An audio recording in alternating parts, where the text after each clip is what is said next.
गंगा जी का शिव जी से, गंगा जी का सिद्धेश्वर भगवान से बड़ा अभिन्न संबंध है। गंगा जी की महिमा हम लोगों के जीवन में बड़ी अद्भुत है। गंगा जी माने भगवान की कृपा। भगवान की कृपा गंगा जी को क्यों कहते हैं? गंगा जी भगवान के चरणों से निकली। नारायण चरण संभूता गंगा त्रैलोक्य पावनी। भगीरथ के पूर्वज जल के राख हो गए थे, उनके उद्धार के लिए गंगा जी पृथ्वी पर आई।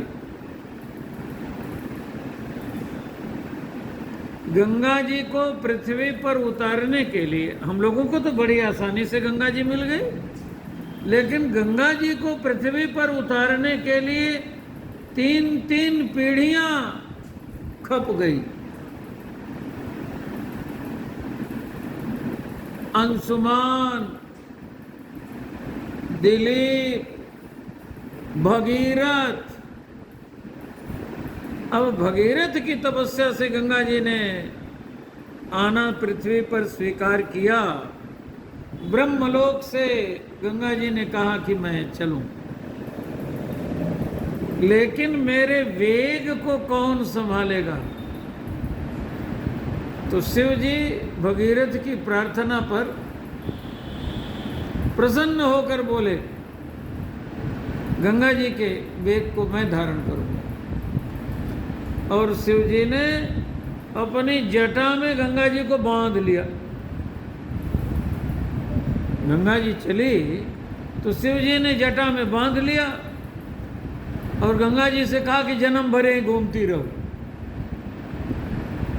भगीरथ जी ने कहा कि मेरे पूर्वजों का उद्धार कैसे होगा, इसके लिए गंगा जी को पृथ्वी पर हमने उतारने का निश्चय किया।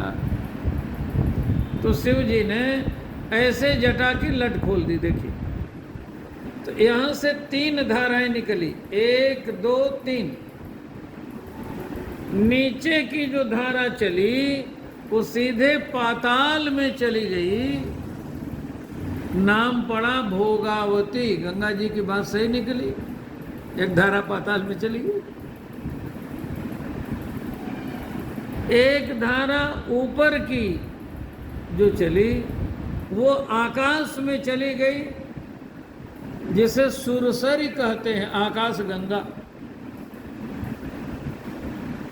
और बीच की धारा भगीरथ के रथ के पीछे पीछे चली, इसलिए गंगा जी की इस धारा का नाम भागीरथी। तीनों लोगों को गंगा जी पवित्र करती। नारायण चरण संभूता